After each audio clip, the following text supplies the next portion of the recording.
호세아서에서는 이스라엘의 죄를 드러내는 비유들이 많이 등장을 합니다.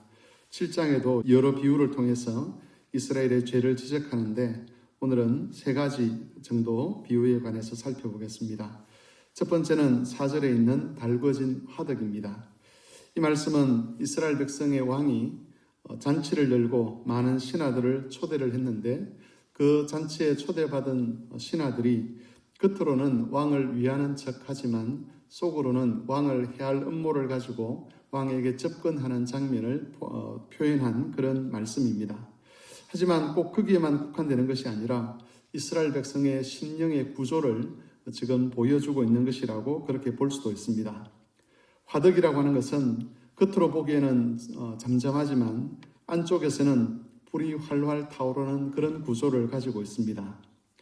호세아 선지자는 이스라엘이 겉으로는 하나님의 백성인 것처럼, 겉으로는 왕에게 충성하는 것처럼 그렇게 하고 있지만 실제로는 그들 안에 온갖 더러운 욕망들과 살인하고자 하는 그런 욕망들이 끓어오르고 있다는 것을 이 달궈진 화덕에 비유를 했습니다. 과자를 굽는 자가 반죽을 뭉치는 동안에는 불을 잠시 꺼두지만 모든 것이 준비가 되고 나면 다시 불을 붙입니다. 그러면 화덕이 불타오르게 됩니다. 이것은 이스라엘의 죄가 잠시 멈춘 것처럼 보이지만 때가 되면 다시 폭발적으로 하나님을 버리고 그 왕을 버리며 악한 길을 선택할 것을 비유한 것입니다. 한마디로 정리를 하면 이스라엘의 겉사람과 속사람이 다르다는 겁니다. 겉으로는 변화된 것처럼, 겉으로는 하나님과 함께 기뻐하고 왕과 함께 기뻐하는 것처럼 보이지만 그들의 속사람이 변화되지 않았기 때문에 그들이 온전히 하나님께로 돌아오지 못하게 되고 결국은 다시 하나님의 계명과 하나님을 버리고 탐욕을 만족시켜주는 우상을 따르게 된다라고 지적하고 있습니다. 이스라엘처럼 달궈진 화덕같이 되지 않기 위해서는 우리의 속사람이 새롭게 되어야 합니다. 진심으로 회개하지 않는다면 잠시 죄를 멈출 수는 있지만 죄를 미워하고 삶의 방향을 돌릴 수는 없는 것입니다. 그러므로 우리는 주께서 항상 우리의 심령을 새롭게 해 주실 것을 기도해야만 합니다. 겉과 속이 그리스도 안에 있도록 하나님이 도와주셔야만 한다는 겁니다. 그렇게 함으로써 우리의 겉사람도 속사람도 하나님과 그 계명을 사랑하는 일에 참여할 수 있어야 할 것입니다. 두 번째 비유는 11절에 기록된 어리석은 비둘기입니다. 에브라임은 북왕국 이스라엘 지파 중에서 가장 대표적인 지파였습니다. 그래서 이스라엘 전체를 나타낼 때에도 에브라임이라고 그렇게 표현을 하기도 했습니다. 호세아 선지자는 이 에브라임이 어리석은 비둘기 같다라고 선언하고 있습니다. 당시 비둘기는 사람이 쳐놓은 그물에 가장 잘 걸리는 그런 짐승이었습니다. 그래서 어리석음의 대표적인 상징 동물이었습니다. 선지자는 이스라엘이 비둘기처럼 어리석기 때문에 사리 분별을 하지 못하고 자신들의 구원의 길을 찾지 못한다라고 정죄를 합니다. 그들은 애굽을 찾아가서 도움을 구하기도 하고 아수르를 찾아가서 도움을 구하기도 합니다. 그러나 정작 이런 이방인들은 자신들의 도움을 요청하는 이스라엘의 힘을 빼앗아버리고 나중에는 이스라엘을 멸망시키는 그런 핵심적인 주체로 등장을 합니다. 그런데도 이스라엘은 전혀 그것을 깨닫지 못하는 것이지요.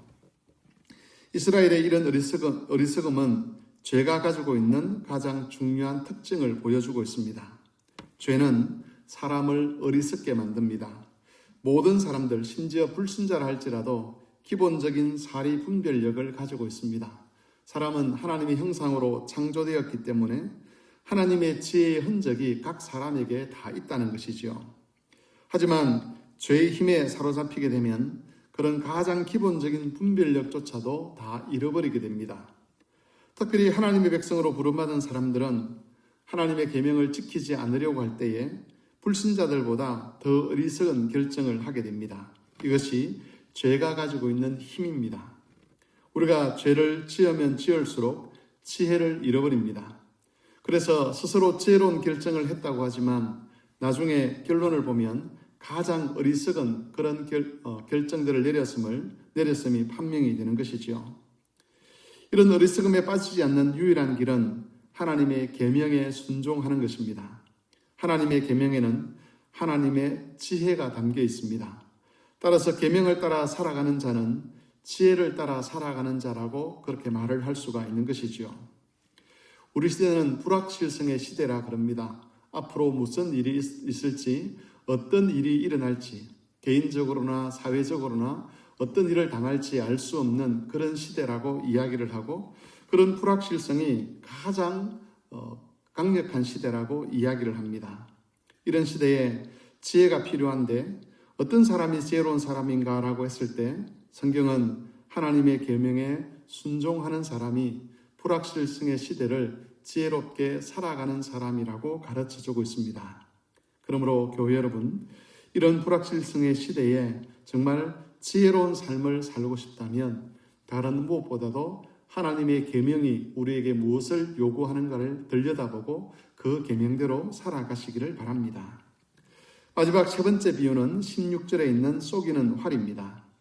쏘기는 활이라는 것은 관역을 맞추지 못하고 화살이 빗나가는 것을 말합니다.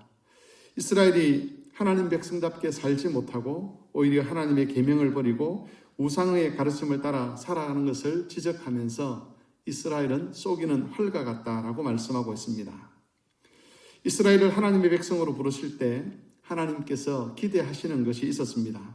하지만 이스라엘은 하나님의 영광스러운 은혜를 입고서도 하나님의 기대에 미치지 못하고 오히려 하나님을 대적하는 그런 족속들이 되고 말았습니다. 하나님에게 있어서 이스라엘은 영광스러운 백성이 아니라 쏘기는 활에 불과했던 것입니다. 신약의 교회는 잘 아시듯이 구약의 이스라엘을 이어서 새롭게 부름받은 하나님의 백성들입니다.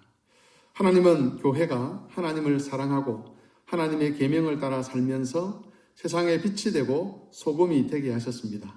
세상에 대하여 제사장 나라가 되게 하셨습니다. 무엇보다도 하나님의 아들이신 그리스도에게 연합되어 삼위 하나님과 거룩하고 영광스러운 교제를 누리는 언약의 대상이 상대가 되기를 원하셨습니다. 우리는 이런 하나님의 뜻이 훼손되지 아니하도록 우리를 부르신 부름의 목적을 따라 삶을 꾸려가야 합니다. 하루하루를 살아갈 때에 또 어떤 일들을 판단하고 결정할 때에 행동할 때에 이 부르심의 목적을 기준으로 삼고 살아가야만 쏘기는 활이 되지 아니하고 언약의 상대방으로서 하나님이 약속하신 언약의 복을 누리며 살 수 있게 되는 것입니다. 오늘은 이스라엘의 죄를 폭로하는 세 가지 비유에 대해서 살펴보았습니다. 우리는 이런 죄 가운데 빠지지 않도록 스스로를 점검하면서 하나님의 영광과 기쁨을 목적으로 사는 사람이 되어야 합니다. 이 말씀들을 기억하셔서 오늘도 경건에 이르기를 힘쓰므로써 하나님과 동행하는 삶을 살아가는 그런 모든 교우들이 되시기를 바랍니다.